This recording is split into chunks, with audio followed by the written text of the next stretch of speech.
Whistler is our home. It's a wonderful community, but there's a need here that simply isn't being met. The goal of WISH is to develop housing, and housing with support for people who will never ever be able to live independently on their own without a caregiver of some sort.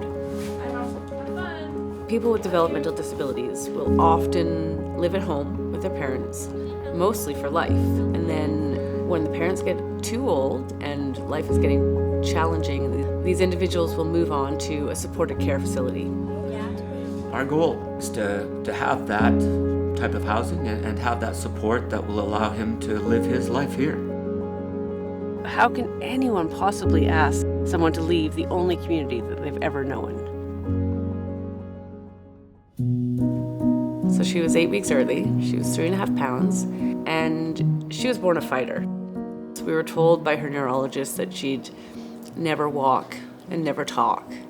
You leave those appointments with tears in your eyes and wondering what your future's going to be like. She has what I call an invisible disability. People will see her and they'll expect her to have the answers of her age, but her ability is that of a child. Taylor, when he was about 4 years old, he had a hard time kind of following the group. He loved to skate and he was playing hockey, but he just couldn't follow drills. I mean, I called him kind of the loose butterfly.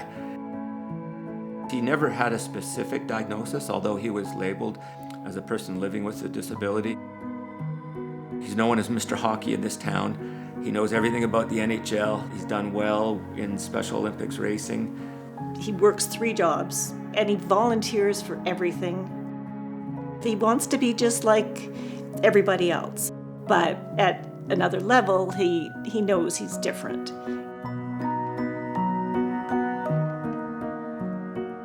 About 4 years old, she was diagnosed with developmental disabilities and didn't know at that time what was in store for us. Well, with Sarah, there's a lot of support needed. Sarah loves being part of the community. I mean, she has volunteered, she's an artist. She actually is a published author now. She came out with a joke book this past year. Like, some people call me, when they see me, they call me the Scooter Queen of Whistler. I even have a name tag that says it on at Nesters. I work at Nesters. I like working at Nesters. People that don't have a disabled child don't realize how we don't get a break. It's us 100% of the time. We began as a parent support group, and then it came to, what's going to happen when we're no longer alive? Where are our kids going to go? Facing the inevitable is we're not going to be here forever, but we need something to take care of our kids after we're gone. If we don't do that for her, we've let her down greatly. WISH stands for Whistler Independent Supported Housing. People with developmental disabilities often only move once in their life, and that is from their parents' home into a care facility. With WISH, we are committed to getting that right.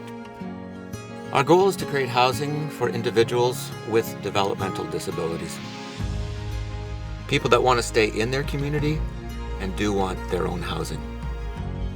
I like living at home, but in the future I would like to have my own apartment, yes. Eventually I want to move out.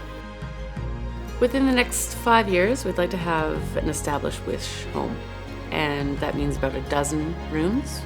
We'd like to have support, whether it's live-in or within the building facility. We'd like to have a common room where life skills programs can be taught, and we are heavily fundraising. From the outside, people might look in and go, oh, it's just those parents looking for homes for their kids, but it's not. We can't believe how many people have approached us looking for housing for their loved ones and saying, how can we get involved? You know, it's been done before. We have models in the city. It's doable. It takes a village to make this happen, and I believe Whistler can do this 1,000%.